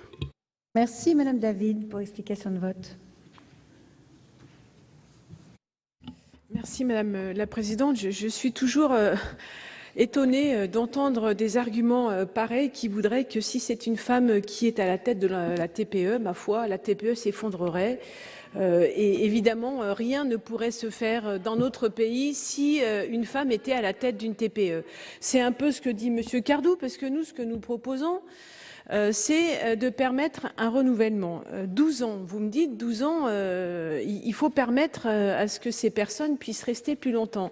Mais si on permet de nommer une personne du sexe opposé à celui qui est en place au moment du renouvellement, ça permettrait tout simplement de respecter la loi, puisque dans la loi, il est dit qu'il faut qu'il y ait 40% de présence d'un sexe ou d'un autre femmes ou hommes. On peut imaginer, je veux bien rêver un petit peu, et on peut imaginer que ce soit 60% de femmes qui soient membres de ce conseil d'administration, pourquoi pas, mais il y aura toujours 40% d'hommes. Donc nous, ce que nous demandons, c'est simplement ça, c'est d'arriver à faire respecter la loi, de ne pas permettre à des personnes de rester au-delà de 12 ans dans un même mandat.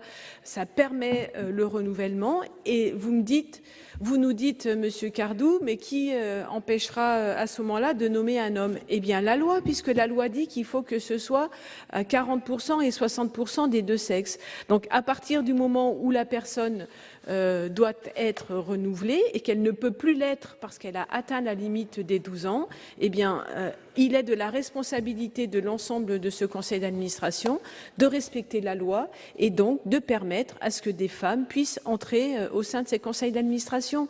Je pense vraiment, à chaque fois qu'il s'agit de faire respecter l'égalité, la parité, à chaque fois, c'est jamais le bon véhicule. Là, c'est la loi Sapin. Alors j'entends, il va y avoir d'autres lois qui vont arriver, mais pourquoi attendre, puisque là, on vous donne la possibilité, dès à présent, de permettre à ce que cette loi, elle soit mieux respectée, en tout cas mieux mise en œuvre.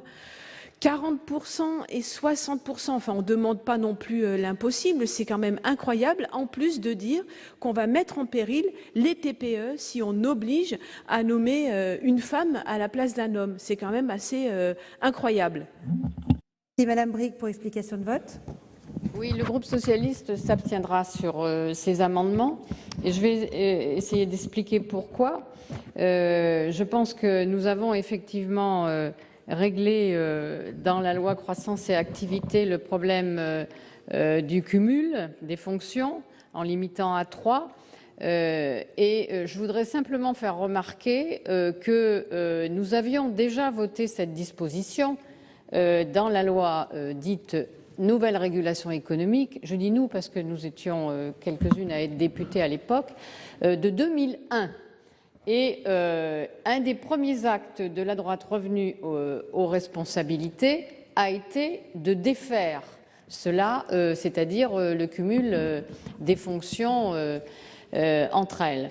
Et donc, il y a une résistance très forte à tout ce mouvement, et on l'a encore vu de manière publique quand il s'est agi d'une grande entreprise française, Suez pour ne pas la nommer. Nous avions une personne extrêmement compétente, Madame Kocher, et bien, on a bien vu les résistances qui se sont affirmées quand il s'est agi de la présidence. Donc, on sait que c'est difficile. Alors là, vous nous proposez, c'est un peu une arme massue, là. Hein. C'est pour ça que je suis un peu réticente, parce que vous nous proposez finalement de transposer une règle qui n'existe pas encore en politique, de la transposer au droit, au code du commerce pour limiter le cumul dans le temps, cette fois. Alors je pense que c'est un peu trop massif, mais ça a le mérite de poser le sujet. Et nous avançons très difficilement dans ce sujet. C'est pour ça qu'on s'abstiendra. Merci Madame Bricq. Je vais donc mettre aux voix cette... Monsieur Roche, pardon. Oui, je vais faire une explication de vote parce que ma situation est un peu délicate. À titre personnel, j'ai co-signé cet amendement et je le soutiens dans ces deux chapitres. Mais on en a parlé au groupe et vu les circonstances des présences, je représente aussi un peu le groupe UDI centriste ici et le groupe n'était pas très favorable à cet amendement dans sa majorité. Je m'abstiendrai donc pour trouver un équilibre entre mes convictions personnelles et la position du groupe UDI. Alors, Monsieur Roche, il va y avoir un petit souci puisque je suis saisie d'une demande de scrutin public par le groupe CRC. Je répète, le groupe CRC. Madame Laborde, pour explication de vote aussi. Je préviens mes collègues qu'il y a une demande de scrutin public, que vous puissiez préparer les bulletins. Madame Laborde. Donc en fait, ma question, c'était sur quel amendement le scrutin public? Le scrutin public, le groupe CRC l'a demandé sur l'amendement 285, 837 et 932, puisqu'ils sont identiques, sur les trois premiers qui sont identiques. Merci. Il n'y a pas de demande de scrutin public pour l'instant sur les amendements de Monsieur de César. Monsieur le Président de César. Pas d'autres demandes d'explication de vote, je n'en vois pas, donc je mets aux voix. Et comme je vous l'ai dit, j'ai été donc saisie d'une demande de scrutin public sur ces 3 amendements. Je vous rappelle que l'avis de la commission est défavorable, l'avis du gouvernement également. Il va être procédé au scrutin public par les conditions fixées par l'article 56 du règlement. Le scrutin public sera ouvert dans quelques instants. Le scrutin public est ouvert.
Je demande à voter. Le scrutin est clos. J'invite les secrétaires à procéder au dépouillement du scrutin.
Voici les résultats du scrutin numéro 329 sur les amendements 285, rectifié bis, 837 rectifié et 939 rectifié bis, compte tenu de l'ensemble des délégations de vote accordées par les sénateurs aux groupes politiques et notifiées à la présidence. Nombre de votants 342, nombre de suffrages exprimés 224, pour l'adoption 40, contre 184. Le Sénat n'a pas adopté. Le 433 rectifié qui avait été soutenu par Monsieur le Président de Cessart est-il maintenu? Oui, Monsieur de Cessart, vous maintenez. Il a reçu 2 avis défavorables. Oui, Madame la Présidente, je maintiens cet amendement qui fait passer le nombre de cumuls de fonctions de 5 à 3. Madame Laborde. C'est une explication de vote sur cet amendement et sur le suivant, puisque Madame Bouchoux et ses collègues, avec Monsieur de Cessart, donc puisqu'il l'a défendu, ont pris le parti de séparer en 2 amendements le cumul où le non-cumul est passé de 5 à 3. Donc sur celui-là, je suis favorable. Et sur celui sur le temps, les 12 ans, je m'abstiendrai sur celui-là. Bien, je n'ai pas d'autres demandes d'explication de vote. Donc, nous allons procéder donc au vote 433 rectifié bis. Et j'ai une demande de scrutin public par la Commission des affaires sociales. Je rappelle que l'avis de la Commission est défavorable, l'avis du gouvernement également. Donc, je vais procéder au scrutin public dans les conditions fixées par l'article 56 du règlement. Le scrutin sera ouvert dans quelques instants.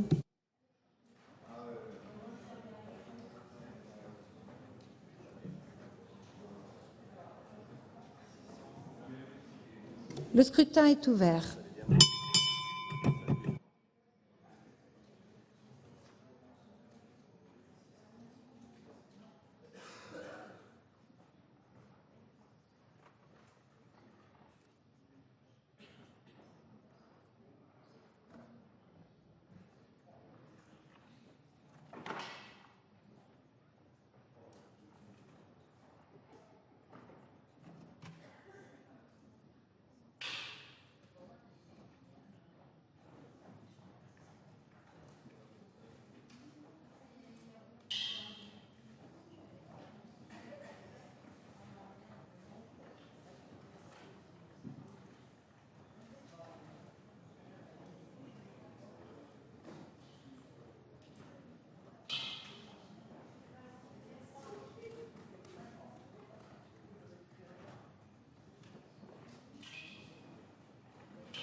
Personne ne demande à voter. Le scrutin est clos. J'invite les secrétaires à procéder au dépouillement du scrutin.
Voici le résultat du scrutin numéro 330 sur l'amendement 433 rectifié, compte tenu de l'ensemble des délégations de vote accordées par les sénateurs aux groupes politiques et notifiées à la présidence.